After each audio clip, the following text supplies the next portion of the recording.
सिसक सिसक के गलियों में आज गरीबी रोती है, क्या यही आज़ाद भारत है जहां महफूज नहीं है बेटी है।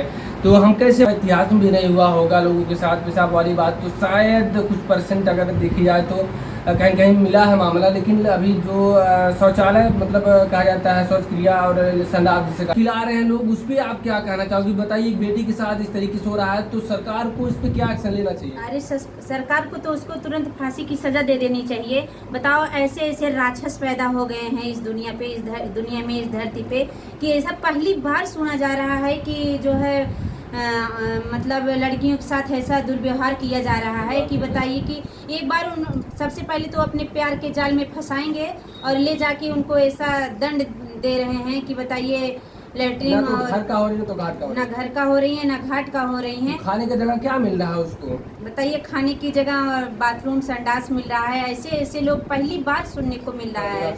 ऐसा तो शायद सुनने को नहीं मिला था। जी बिल्कुल। क्या मतलब मंजू पांडे की क्या गलती है ये कि उसने लव मैरिज शादी किया था? क्या लव मैरिज करने का मतलब है कि इंसान का अस्तित्व खत्म हो जाता है? तो अभी हम बात कर रहे थे जहाँ भारत सांस्कृतिक देश है और विश्वगुरु माना जाता है, और पुरानी परंपराओं को लेके, कल्चर को लेके किस तरीके से विश्व में भारत का डंका बजता है। तो जाहिर सी बात है, अगर पुरानी संस्कृति और सभ्यता है तो हमारे देश में उस नारी का सम्मान सर्वोपरि माना जाता है। और कहा जाता है सिसक सिसक के गलियों में आज गरीबी रोती है, क्या यही आज़ाद भारत है जहां महफूज नहीं है बेटी है। तो हम कैसे मान लें कि भारत में बेटियां आज सुरक्षित हैं? अगर इससे पहले देखी जाए, आज स्वतंत्रता दिवस है और 15 अगस्त 1947 से कहा जाता है उस दिन को भारत पूर्ण रूप से आज़ादी मिली थी। 26 जनवरी को अर्ध आज़ादी मिली थी भारत को। लेकिन आज आज़ादी तो मनाई जा रही है, लेकिन इसी देश में जहाँ गौतम बुद्ध से लेके हरि देवताओं की आज यहाँ पे इस धरती पे अवतार हुआ है और लोग गर्वित महसूस करते हैं भारत को, तो उसी देश में नारी को कितना सम्मान दिया जाता है।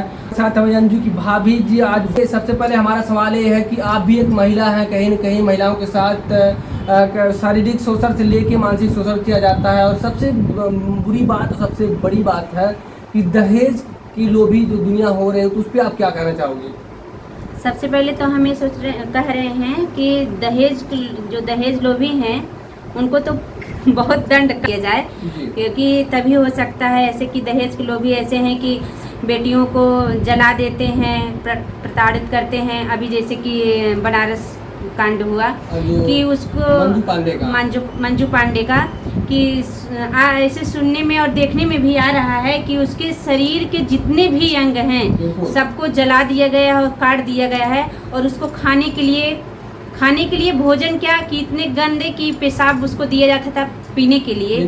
कैसे दुष्ट लोग कैसे अवतार ले लिए हैं इस धरती पर, जिससे मतलब। और सबसे बुरी बात है, अभी तक शायद ऐसा इतिहास में भी नहीं हुआ होगा लोगों के साथ पेशाब वाली बात, तो शायद कुछ परसेंट अगर देखी जाए तो कहीं कहीं मिला है मामला। लेकिन अभी जो शौचालय मतलब कहा जाता है शौच क्रिया और संडास जिसे कहा जाता है, लैट्रिन टट्टी कहा जाता है मतलब ठिठुआ भाषा में, तो उसको खिला रहे हैं लोग, उस पर आप क्या कहना चाहोगे? बताइए, एक बेटी के साथ इस तरीके से हो रहा है तो सरकार को इस पर क्या एक्शन लेना चाहिए? अरे सरकार को तो उसको तुरंत फांसी की सजा दे देनी चाहिए। बताओ, ऐसे ऐसे राक्षस पैदा हो गए हैं इस दुनिया पे, इस दुनिया में, इस धरती पे, कि ऐसा पहली बार सुना जा रहा है कि जो है मतलब लड़कियों के साथ ऐसा दुर्व्यवहार किया जा रहा है कि बताइए कि एक बार सबसे पहले तो अपने प्यार के जाल में फंसाएंगे और ले जाके उनको ऐसा दंड दे रहे हैं कि बताइए लेटरिन तो और घर का हो रही है तो घाट का हो रही है। ना घर का हो रही है ना घाट का हो रही है। खाने की जगह क्या मिल रहा है उसको? बताइए, खाने की जगह बाथरूम संडास मिल रहा है। ऐसे ऐसे लोग पहली बार सुनने को मिल रहा है।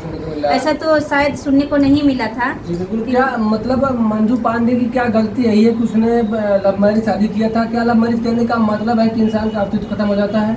नहीं, ऐसा नहीं है कि उसका पहले तो ऐसा थोड़ी ना कि एक तरफा प्यार होता है। दोनों ने प्यार किया होगा, दोनों ने जो है समझा होगा कि चलो हम साथ में रहेंगे, साथ निभाएंगे। सबसे पहले तो उसको नहीं, लड़की को ऐसा नहीं करना चाहिए था। माँ बाप के मतलब पसंद से ही शादी करनी चाहिए, जहाँ माता पिता करें वैसा ही करना चाहिए। और आज वैसा नहीं करती तो उसको आज ऐसा दंड नहीं मिलता जैसे कि उन लोगों ने प्रताड़ित किया, पूरे फैमिली ने प्रताड़ित किया। सास ससुर से लेके ननद थी जो मतलब मंजू जो है कि वो बोला करती थी कि मतलब नंगे करके उसका पति खुद बोलता था कि तुम मारो उसे, बहनें जो होती थी उनका मतलब ये था कि उसे पंखे से ऊपर लटका के और मुंडी नीचे और पैर ऊपर और मतलब पूरी नग्न अवस्था में करके मतलब उसे डंडे कूड़े से मारा जाता था और खाने की जगह मतलब उसे लैट्रिन खिलाया जाता था और पानी की जगह पेशाब खिलाया जाता बताइए था। ऐसी दंड बताओ किसको मिला है? अभी तक तो सुनने को ही नहीं मिला है। ऐसे राक्षस पैदा हो गए हैं। हम तो यही कहेंगे सरकार से उसको फांसी की सजा, पूरी फैमिली को फांसी की सजा होनी सबसे चाहिए। ज्यादा इसमें दोषी कौन है? जो शादी करके ले गया है फिर उसके सामने जबकि ऐसा मामला हो रहा है और सबसे ज्यादा तो जो है वही उसका पति जो है, जो ले गया शादी करके, सबसे ज्यादा तो दोषी वही है। उन्होंने ऐसा वो नहीं करता तो किसी की हिम्मत नहीं थी ऐसा उसके साथ बर्ताव करने का, ऐसे प्रताड़ित करने का। सबसे ज़्यादा तो उसी को ही दंड, सबसे पहले उसी को ही दंड मिलना चाहिए। और जैसे जैसे उसको पूरे शरीर में काटा गया है, जलाया गया है, उसके साथ वैसा ही दुर्व्यवहार करके तड़पा तड़पा के मारना चाहिए उसको। तो अभी जो है महिला जो सुरक्षा होती है और कई महिलाएं मतलब महिला के तहत और जो अधिकारी होती हैं वहाँ पर आ रही हैं और उनसे गुहार लगाई जा रही हैं कि पहला भारत का ऐसा शायद पहला मामला आया है जो किसी औरत को इस तरीके से प्रताड़ना करके शादी के बाद खाना न खिलाने के बजाय दूसरी चीज़ें खिलाई जा रही है और प्रशासन उस पर कार्रवाई भी नहीं करे। प्रशासन को क्या एक्शन लेना चाहिए? इस पर कड़ी से कड़ी सजा लेनी चाहिए। अगर नहीं लेंगे प्रशासन तो बताइए, सरकार इस पर ध्यान नहीं देगी तो ऐसे कैसे चलेगा? कि मतलब इतना गंदा दुर्व्यवहार थोड़ा बहुत होता, लेकिन इतना व्यवहार गंदा नहीं करना चाहिए किसी को। तो सरकार को इस पे बहुत ज़्यादा ध्यान देना चाहिए और उन लोगों को कड़ी से कड़ी सजा मिलनी चाहिए। नहीं तो ऐसे ही सबके साथ हो सकता है। आजकल तो लव मैरिज सब कोई कर रहे हैं, माँ बाप के बिना राय के ही भागे जा रहे हैं। समझ में नहीं आ रहा लड़कियों को कि हम कहाँ जा रहे हैं और जाने के बाद क्या उनको हो रहा है, कैसे प्रताड़ित किया जा रहा है। लड़कियों को भी ध्यान देना चाहिए, इनसे उनको बहुत सीख मिलेगी कि ये जो है आज उनके साथ कैसा व्यवहार किया जा रहा है। उस पर उनको लड़कियों को बहुत ध्यान देना चाहिए, गर्व से सोचना चाहिए ध्यान से कि कहीं हमारे साथ भी ऐसा ना हो जाए। जी, और मतलब आप भी कहेंगे एक परिवार की मतलब किसी की बेटी होंगी तो किसी की माँ भी होंगी, किसी की बहू भी होंगी, तो आप एक दिन भी उसी स्थिति से गुजर रही होंगी और इतना क्रोध आपके जो मतलब जहन में दिखाई दे रहा था, अगर वो परिवार वाले आपको मिल जाता आप उनके साथ कैसा व्यवहार करोगी? हमारे साथ हमको तो मिल जाएंगे तो पहली बात तो हम जो गंदा व्यवहार किए, पहली बात बाथरूम लैट्रिन का, सबसे पहले तो मैं उसको बांध के वही खिलाऊंगी। तब मतलब उनको समझ में आएगा, तब समझ में आएगा दूसरों खिलाने का क्या मतलब होता है, कैसे राक्षस पैदा हो गए हैं। तो जो सोशल मीडिया पे आवाज़ उठाई जा रही है तो और लोगों से क्या कहना चाहोगी कि जो भागकर शादी कर रहे हैं, या फिर अब ये तो अहम बात हो गई, बहुत मुश्किल वाली बात हो गई, लव मैरिज एक जरिया बन गया, लेकिन जो बहुएं जो बेटियां अरेंज मैरिज होके जा रही है उन्हें भी दहेज का बलि चढ़ाया जा रहा है, उनके लिए क्या कहोगे आप? हम उनके लिए यही कहेंगे कि जो है दहेज ध्यान देना चाहिए कि आज हम किसी से दहेज ले रहे हैं और हमको भी तो किसी को दहेज देना है। हम भी लड़की पैदा किए हैं तो हम जो दहेज मांगते हैं हाथ जोड़ के उनसे निवेदन करेंगे कि ऐसी प्रथा नहीं करिए कि मतलब किसी को इतना कड़ी से कड़ी सज़ा मिले, किसी को जलाया जाए, किसी को पेट्रोल डीजल डाल के उसको जो है परेशान किया जाए।